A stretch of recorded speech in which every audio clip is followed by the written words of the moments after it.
Hey guys, welcome back to another video. So today I'm going to finally review Midnight Sun by Stephanie Meyer. Now this took me a long 9 months slog to get through, especially towards after halfway. So I got this at my local Waterstones and in August 2020 when it was released, and a bunch of these books were sitting on a table in the middle of the shop, so a lot of people were accumulating around it.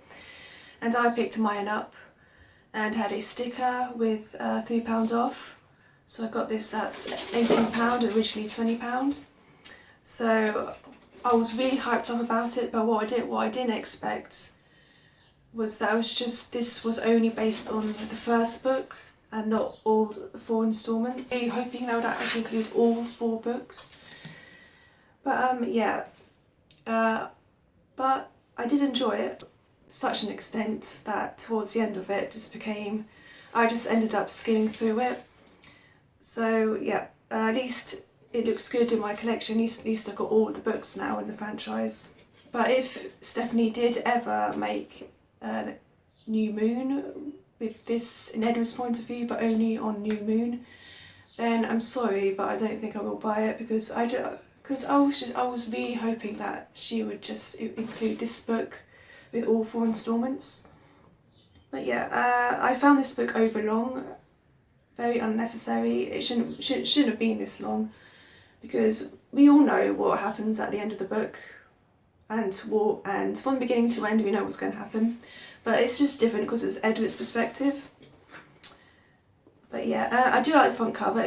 This is a pomegranate and it kind of looks like an alien face, but Midnight Sun is supposed to be like a juxtaposition, I think. So Midnight Sun, there's a scene in the book where Edward goes into Bella's room at night and he just sits down and stares at her, and I think Midnight Sun implies that it's his mind is midnight, so it's his mind, the sun rising in his mind to come to realisation in Alice's mind that Bella is the one, which is weird.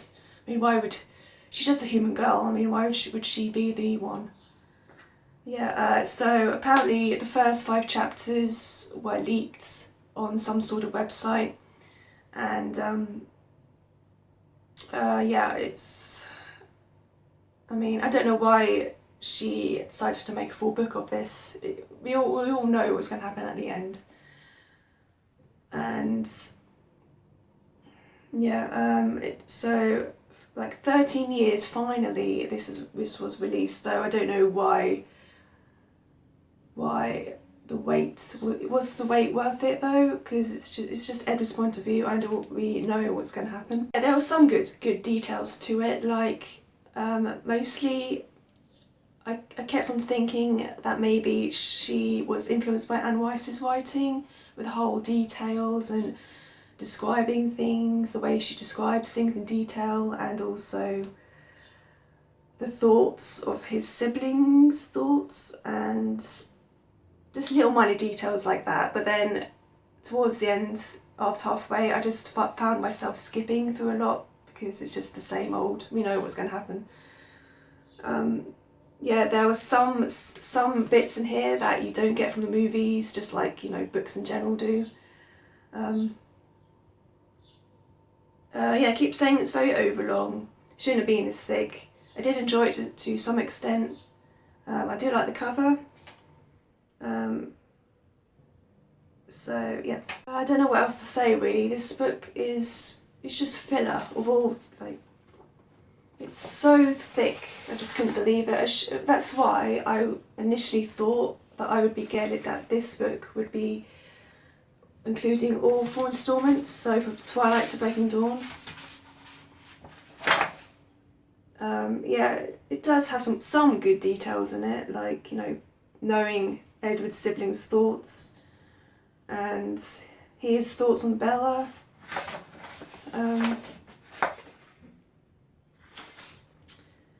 Yeah. Oh, and in one of the last chapters where Edward visits Bella in hospital, which isn't mentioned in the film, There is a chapel in the hospital where he visits, quite ironically because he's a vampire and we're not supposed to like churches, but he visits it and he watches her tape on the recording of James's torment over her, and which isn't included. Also, you get to sympathise with Rosalie a bit more in this book. And so in that chapter that I mentioned, Edward prays to her gods and prays that she recovers. So hopefully that she recovers from his bad self, which again, it's probably kudos to him because no human should like vampires anyway. So the one thing that I didn't like about this book, and also the fact that made me not read the Twilight saga anymore, is because the movies spoiled them. So every time I read them, all I can visualise are the movies. And originally originally when I read Twilight, before the even movies came out, I had a innocent thought process in my mind that Edward was British, and that it was a totally innocent mind that I had then, which definitely, when the movies didn't even process my mind, didn't even come out, my mind was totally innocent in reading these. So, I mean, I was interested in vampires before the whole Twilight thing took off. This is primarily Edward's point of view. It should have been it should have been shorter. This was just overlong, but it does have some nice details in there, which reminds me of Anne Rice's kind of style of writing, but not too heavily on it. The cover's nice, so it would look good in my franchise, in the collection I have of the whole Twilight saga. I'm just hoping that she doesn't do New Moon like this. If she does, unfortunately I won't buy it. But yeah, that's my thoughts on it. I know there are many reviews out there on YouTube that do reviews on this book, but these are my thoughts. Of course, my thoughts might be the same as other reviewers out there, but these are my thoughts alone. So what are your thoughts on this book? It took me a long 9 months to finally complete it. So I bought this back in August when it was released, and in April last week I completed it. So what are your thoughts on it? Did you like it? Did you think it was overlong like I did?